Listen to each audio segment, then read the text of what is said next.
siningit mo na rin yan dito sa mga bills na itatakil natin. Yung DIDM, yung sitwasyon ni Colonel Grijaldo, nagreklamo yung asawa. We are always talking about welfare ng mga tao natin. Eh, nakakulong na yung asawa niya, pinutulan pa daw ninyo ng sweldo. Sino bang taga DP? DP. Upo ka dito. DP. Ano bang polisiya ninyo tungkol dyan? Bakit pinutulan ng sweldo si Grijaldo? Gamitin mo yung microphone. Sir, si Colonel Grijaldo, sir. Ano ka sa DP? Division Chief, sir. Ng, Uh, Policies, Plans, and Program Division. so you represent DP and the Chief PNP as far as the Grijaldo case is concerned. Am I right? Sige, sagutin mo lang yung mga tanong ko. Sige, anong sasabi mo? Anong, Colonel Grijaldo, sir, is considered allowpay, sir. Allowpay. Automatic leave of absence without pay, sir. why? Na-contempt siya, sir, so hindi siya makapagtrabaho. And I don't know, sir, kung may order na rin siya, sir, as allowpay. Hindi ba nyo titingnan na double whammy yan on the part of Grijaldo? Sobrang injustice na yan sa kanya. Eh, he's suffering from injustice sa pagkakulong niya ngayon for telling the truth. Dapat ang PNP, you should be proud of him for standing for what is right and for standing for the truth. Dapat i-consider yung bayani yung si Colonel Grijaldo dahil hindi siya nagpapatinag eh. Sinasabi niya katotohanan. Kahit na i-contempt niyo ako ilang beses dito, kahit na ikulong niyo ako ng ilang beses, basta yan ang katotohanan, panindigan ko yan. Dapat, he deserves your applause.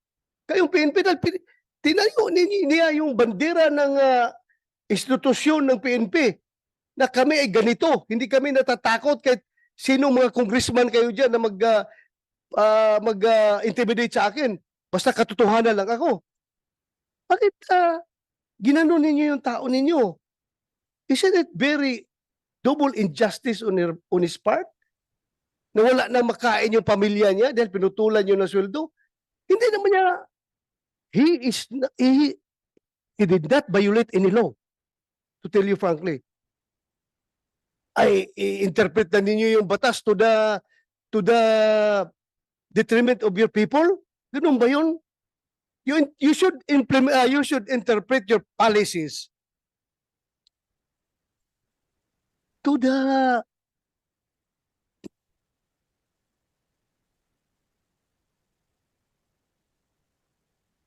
advantage of your people.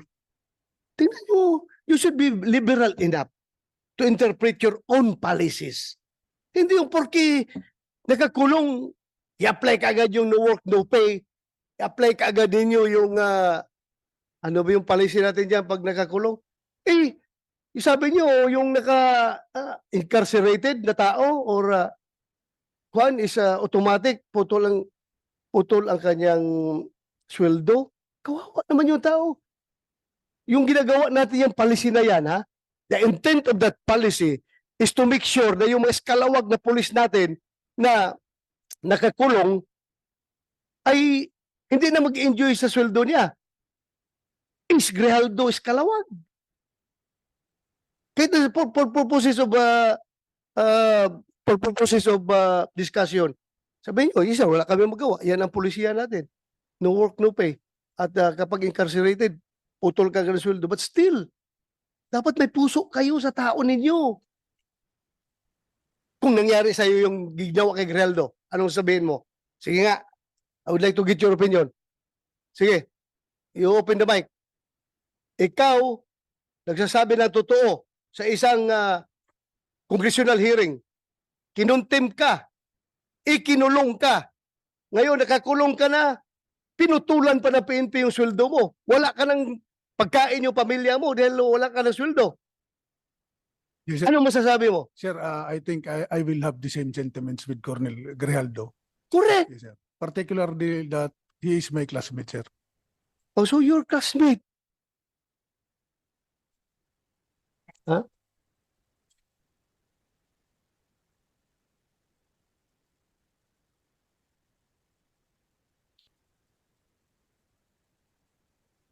Oh, alam mo, kayo dapat, okay, dapat manindigan kayo para sa tao ninyo.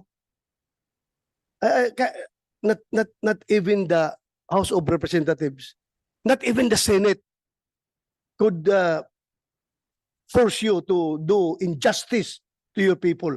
That is double injustice. Ang ginagawa ninyo. Tumayo kayo. Ano lang sabihin ng mga patrolman ninyo ngayon doon sa baba? Ganito na lang among PNP, walang bayag. Kinakawawa na nga kami. Kinakawawa pa kami ng sariling ahensya namin. Kapaka-heartless naman ninyo kapag ganun. So classmate mo si Grijaldo. So ano ngayon? Hindi kayo naawa.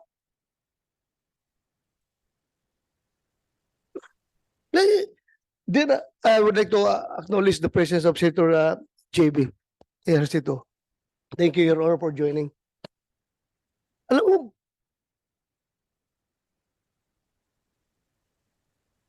that is why I required the Chief PNP to be here.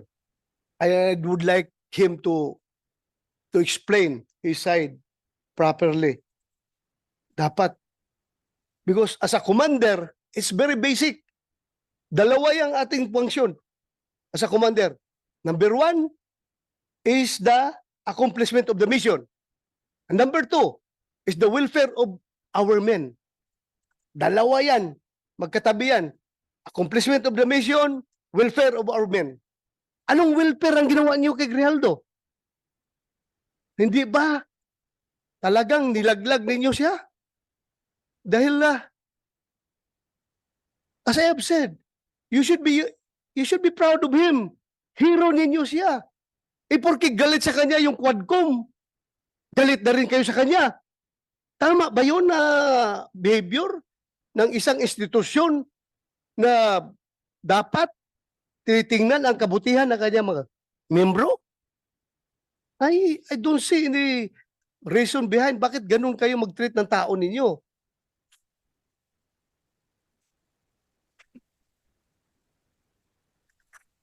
Yes. Can we get your opinion?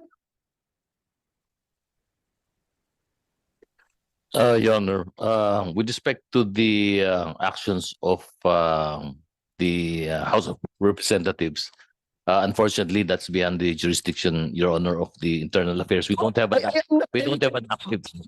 That meron kayong control doon sa Quadcom. Wala kayong control, but you have control to your own policies sa pag-apply niyo sa tao niyo, sa polisiyan ninyo. Yes, Your Honor. To that end, Your Honor, we have not, so far as Internal Affairs Service is concerned, we have not instituted or recommended as of yet, Your Honor, any disciplinary action on arising from the proceedings in the House of Representatives, Your Honor. Please tingnan ninyo mabuti yan. It's time for you to show to the world that the Philippine National Police is indeed an institution that takes care of its own people. Huwag naman ninyong ganyanin yung tao ninyo. Ikinungulong na nga.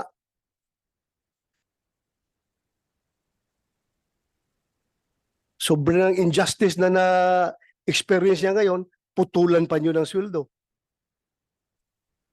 Paano ang pamilya niya? Paano yung pag-aaral ng pamilya niya? Paano yung pagkain nila pang araw-araw? Wala na siyang sweldo. Okay lang sa akin yun kung iskalawag yung tao. Kung ninja cup yung tao, go ahead. You punish him. Pero for standing for the truth, for doing what is right, and for not giving in to the intimidations na ginagawa sa kanya ng Quadcom. Kayo rin, sasakay rin kayo sa Quadcom na pati sweldo niya, puputulin ninyo. You should be liberal enough to interpret your own policy to your people. Kayo ba sa armed forces, ganun din kayo? Kapag ang tao ninyo ay nakulong, na-contempt, puputulan rin yun ng sweldo?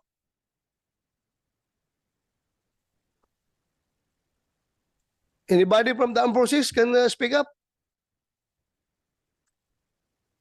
General Mortelo, sir, from the Yes. AFP. In our case, sir, it's all based on the legal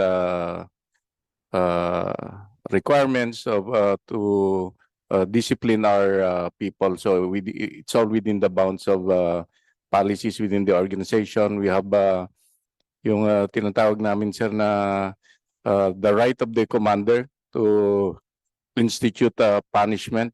So meron sa the AW 105, sir.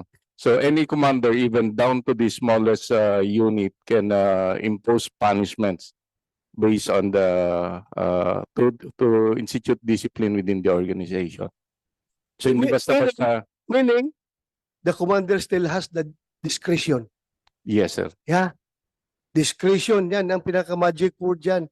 Discretion mo yan, being the commander. Nakita mo yung sitwasyon ng tao mo. May discretion ka. Di ba? Yes, sir. Alam natin, paglaban natin mga tao natin. May mga tao tayo na hinaharas ng mga politiko doon sa baba. May mga tao tayo na kung ano-ano na pinagpapail na kaso. Ito, kaso talaga sa korte ha.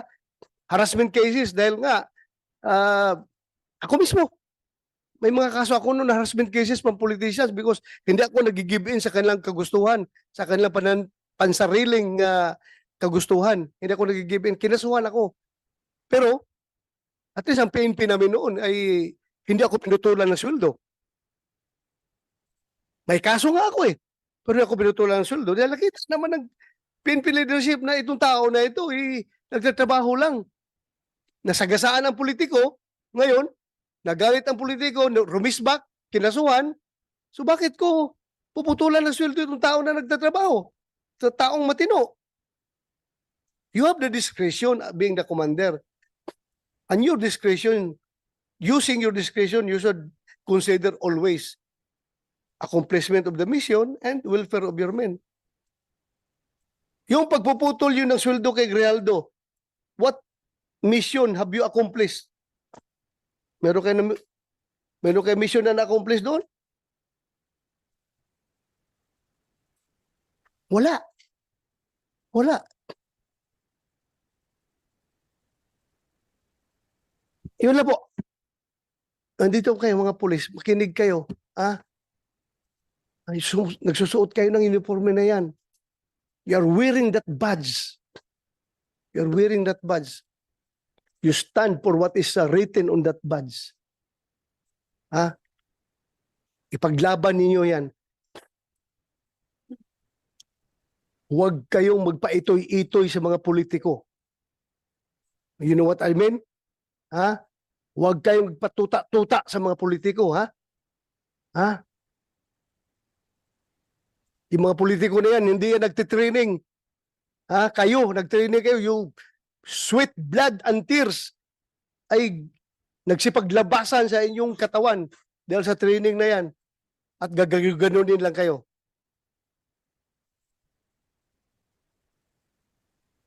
Paglaban ninyong tauhan ninyo. My God, if I were the Chief PNP at this time, I don't know. Pag ginaganon yung tao ko, I can never sleep soundly at night kapag mayroong injustice na ginagawa sa aking tauhan. More so, the injustice is coming from my own institution itself. Sabi ko kasi magpakamatay ako para sa aking tauhan kapag ginaganyan yung tao ko. Lalong-lalo na kapag ang tao ko ay nagsasabi lang ng katotohanan at pinanindigan kung ano ang tama. DP, you relay my messages to your to the DP. And to your Chief PNP, i-relay nyo yung mensahe ko. Sana naman nakikinig kayo. Hindi ko kayo pwedeng diktahan on what to do because that is already overreach on my part. May sarili kayong chain of command. Sundin ninyo. Pero sa akin lang, as may oversight function, nakikita ko talaga sobrang ng injustice na ginawa nyo kay Grijaldo. Paglaban nyo yung tauhan ninyo. Lalong-lalo na, classmate mo yun. Sobra. Sobra ang nangyari sa kanya. Eh, anong sabihin ngayon ng ibang mga opisyal ninyo? Ibang mga tauhan ninyo? Ganito pala ngayon. Hindi pala ako kayang dipinsahan ng aking sariling institusyon kapag ako'y lumalaban sa tama at sa katotohanan. Hindi pala ako kayang dipinsahan. Bagkos ako pa'y pinutulan ng sweldo.